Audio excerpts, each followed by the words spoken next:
Hi, what a wonderful day.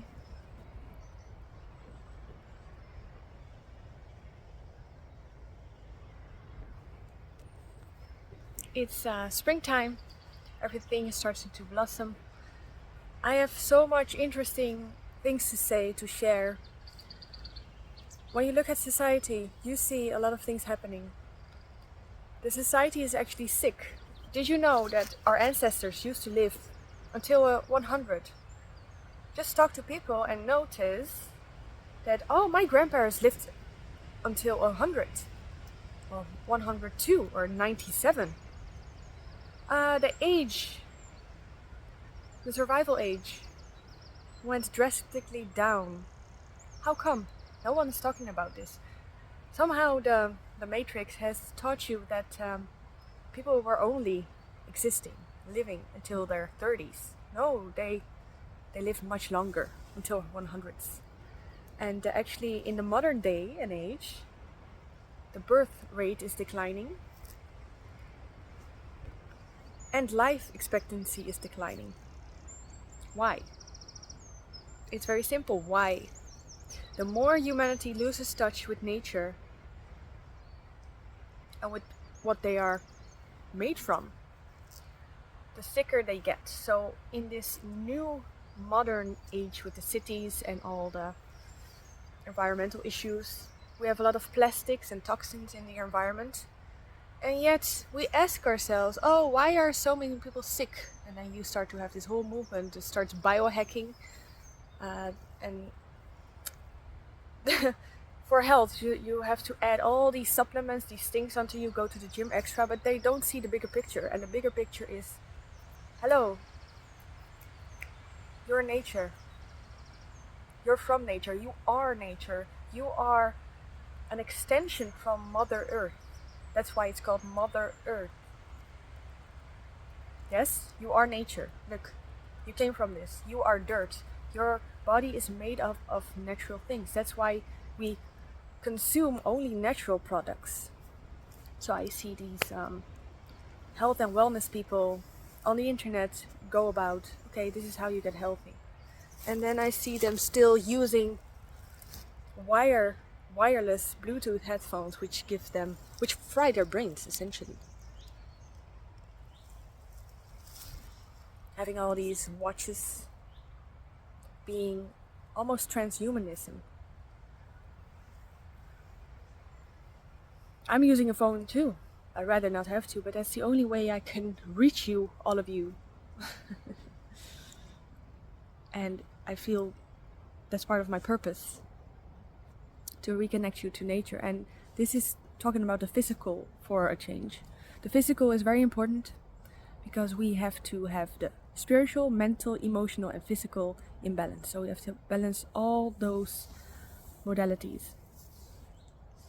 If you neglect one or the other, things will not feel easy to you.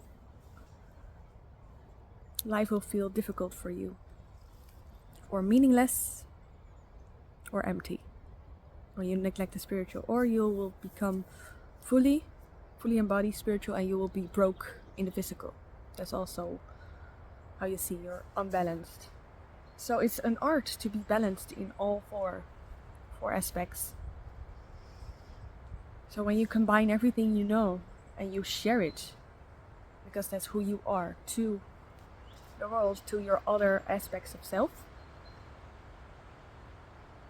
it's like a combination of everything you are. You show your authentic self as who you are and project that outwards. You emit a frequency of care, of service, of empathy, because you see that the world you came from can be something else. You can see a heaven on earth instead of a hell in society. So when you start to see that picture of a heaven on earth, you automatically want to share that with others. Because what's the fun in having a heaven on earth if you have no one to share it with, right? But that comes with our individual process first. First we need to be disillusioned from lies, from illusions that were separate from nature, that were separate from each other, that were separate ego identities. Then your awakening happens, that there's nothing outside. Then you start to get a little psychotic. You start to go into solipsistic behaviors or philosophies, because it's a mess out there. And if you go into the world of awakening and you start to philosophize and you start to think about everything and analyze everything, it's quite messy, because you have an infinity of different types of ways of looking at things, and then you could get lost in certain paradigms. So solipsism is like a rite of passage. So you take a psychedelic, or you have this mystical experience, you have this meditation, you are spontaneously having this, I am all that is. I am all that is. I am consciousness. Am I alone? I'm all one. But am I alone? And then the ego hijacks your awakening, and then your ego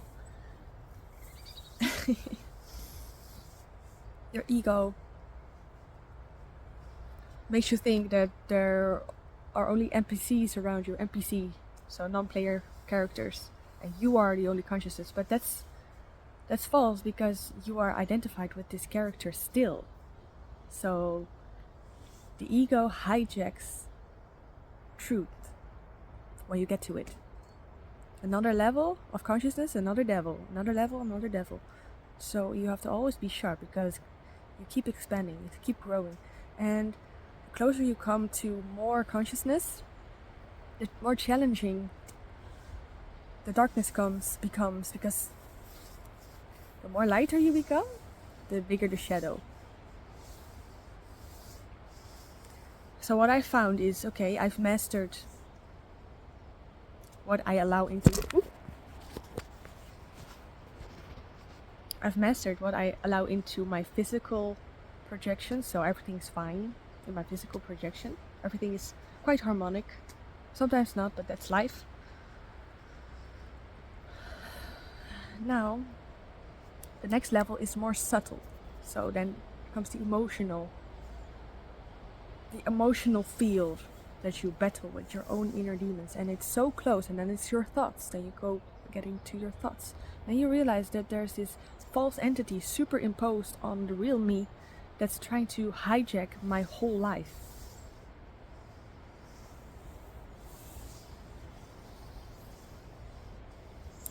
And it feels like battling this demon every single day.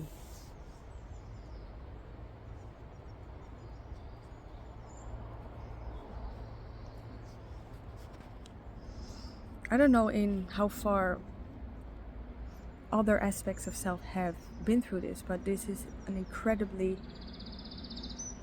intimate, it's very intimate though, it's very close, it's like it is you. But when you finally have that small distinction, that's not me, that's something else, a combination of false belief systems that stem from a very early age in childhood, that have culminated into this whole entity that superimposes itself on me. And when that came into my awareness, into my attention, something really clicked. And the reason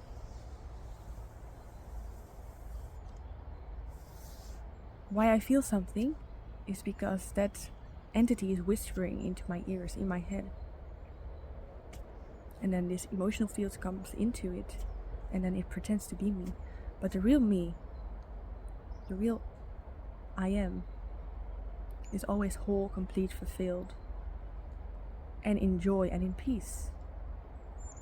So that cannot possibly be me. So this is a good way to know if you've been hijacked by your ego, by your dark ego.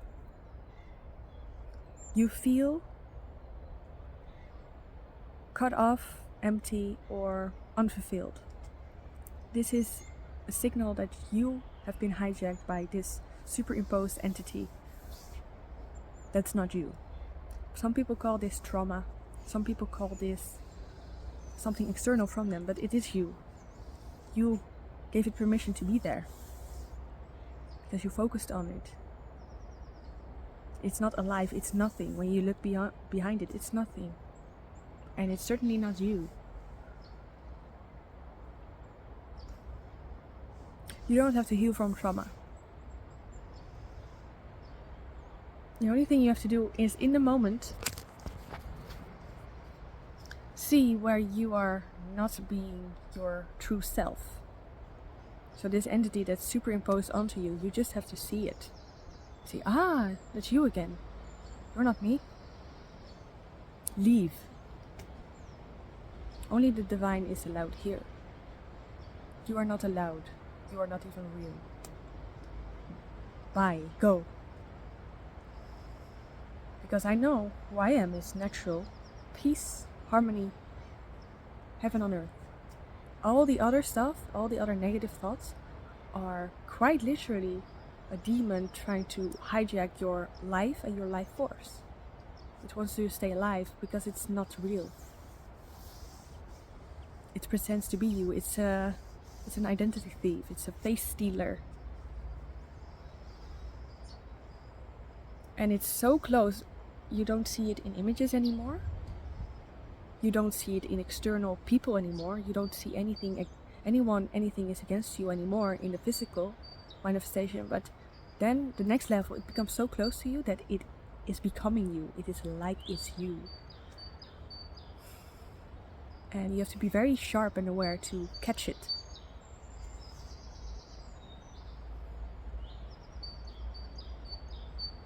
There's only heaven on earth. Because I'm playing in that realm, that layer right now. But the old reality loves to trick me into thinking I'm not there. But that's the illusion. And I think I'm meant to teach that to you. Because I completely understand and know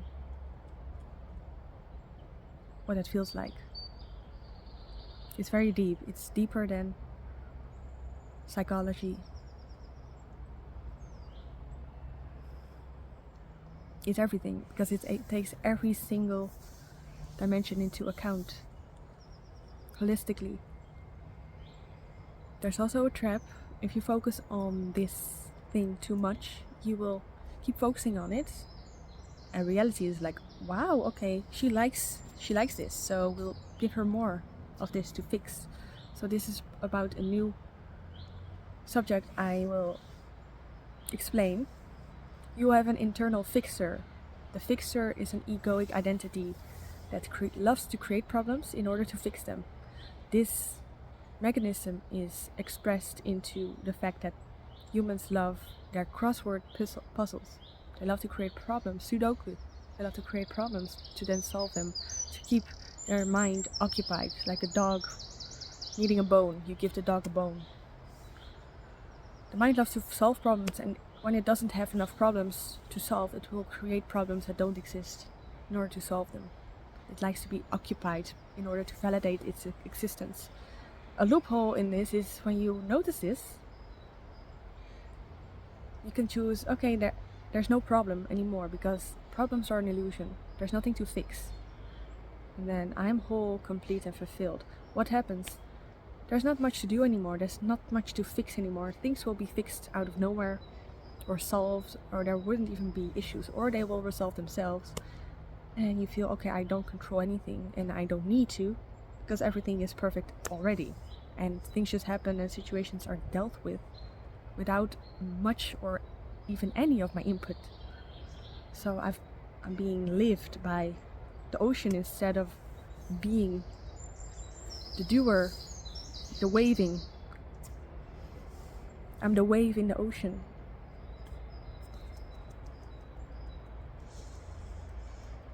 But I'm just being lived, I'm just being pushed by the whole ocean. Nothing much is going on by my own doership. You know? Then there comes the other aspect of the ego. He says, but I want to create my life the way I want to. I want to create my reality the way you want to. My question to you is, who is the entity that wants? And who says that you don't already have that, and that's not already being created for you and predestined for you? Because something put that desire there. So the desire is to prove that it will be created for you, and you will get there nevertheless, even if you believe it or not.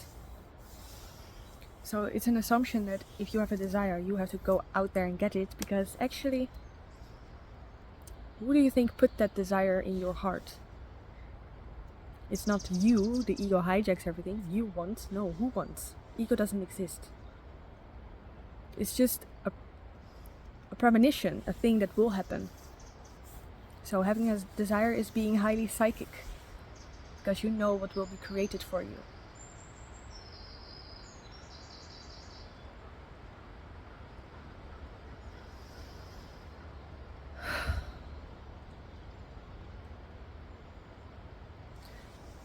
Everyone is going to get to their destination. You can see everything is predestined. There's no stopping it, because there's no one controlling it. All is one. So just know, whenever you have any desire, any feeling that is put into you, and you can make the distinction between a pure desire, which is a heart's desire, and an unpure desire, which is a fake desire. A fake desire is a desire that is put there by programming and society outside of you, externally. You can recognize a fake desire if you have stress around it, if you have a strong need, and if you think it fulfills you in some way. Sometimes your egoic desires overlap with your true heart's desires, which may feel confusing. Then you say, is it an ego desire or a heart's desire?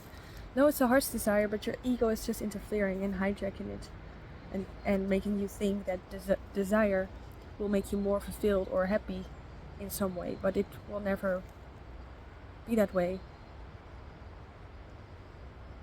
Outside things can never make you feel whole and complete, because the assumption that you are not whole and complete is the whole problem. That brings me back to the same mechanism that the ego loves to create problems for itself. You know, I actually think consciousness created the ego because consciousness loves to create a story and create problems for itself in order to solve it. Just like you write a script, you make a movie where there's a problem to overcome, then you have some kind of hero's journey, and you fix the problem. But the movie didn't have to exist in the first place, so the whole script didn't have to exist in the first place, so the problem would never have existed, and everything was just whole and complete and non-material. So you can see life as a whole problem that's created in order to be solved by consciousness, just for fun, right? Movies are made for that reason, just for fun, just for the feelings, just for the experience. But when you already know you are the creator, so you are the script maker, the director, the coder, and there's actually nothing to fix, and your story is already being written, directed, and finished, then what else is there to know? You're just going through your story then, and everything is predetermined, and everything is okay, and you don't need to be fulfilled because you're just playing a certain role. You're just playing a role, and you can put yourself in any type of movie. If you put yourself in a war movie, you will experience everything that reality has to offer. If you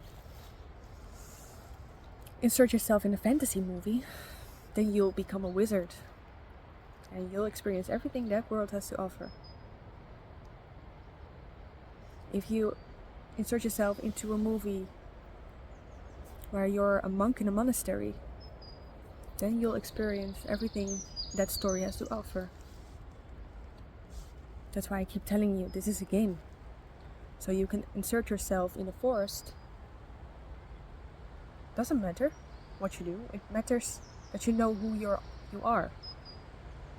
I've created a story for myself with kind of a dystopian society where everyone's getting sick, everyone's dying, because they're poisoning themselves and they don't seem to know that the donuts they're eating are actually killing them. It's actually their lack of self-love killing them, because if you really love yourself, you would find out everything before you put something in your body. You would research it. What are the effects? Right? So, again, the same mechanism. The ego loves to create sickness in order to heal it. But you're never broken or sick to begin with. So this is like a cosmic joke. Consciousness loves to split itself into different frequencies and create hell and the mid realm and heaven and everything in between, all the different stages of consciousness, because it wants to experience the lowest of the low and the highest of the high. It created a problem for itself just to fix. Why? Because then you get the hero's journey. You get to find yourself again. You start appreciating the journey more and more. And then you realize you're one with others. There's no separation. No problem. But you're still pretending, right?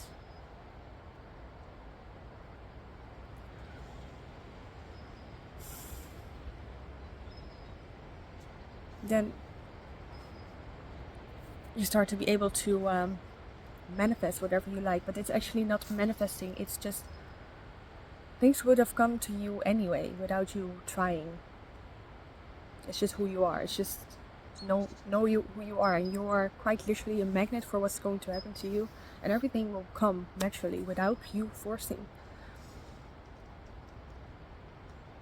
And I know this is especially hard for very masculine energy people, because they are taught to go out there and get things. That's a game you can create, but the feminine just draws in, and like a magnet, and just is in a being. But both are different expressions of the same thing, because you create an outward grasping towards it and then you get it. That's also a fun game. But you can also just be, and everything will come to you naturally, and then you feel inspired to respond to it, receive it or not. You can say no.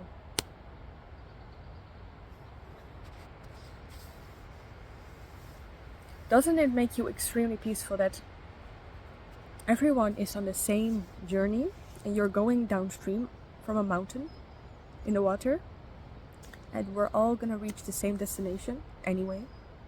No matter how many detours some of you make, you're already there, and you're already at your destination, because time is also an illusion. Doesn't it make you extremely peaceful and relaxed to know that? That's actually the most profound information that anyone can ever give you.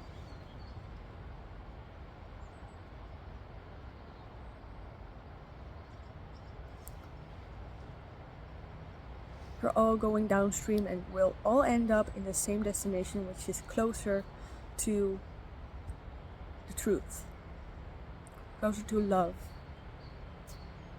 closer to oneness, until we all reach the oneness again. So this game of separation is temporary, so just enjoy it for the time being. It's temporary. And whenever that darkness comes over you, no, it's an illusion. It's just a false remnant of the past that you don't have to listen to anymore. Just don't listen. It's illusion. It's nothing. There's nothing there.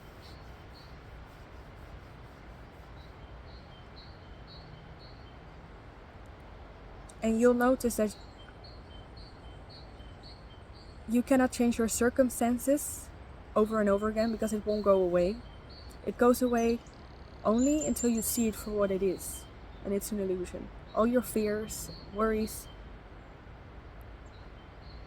all the things you're stressing about, it's not real. It's so fake, because you're already on the right path, exactly where you're meant to be. Because you are not the doer. You don't control anything as the character.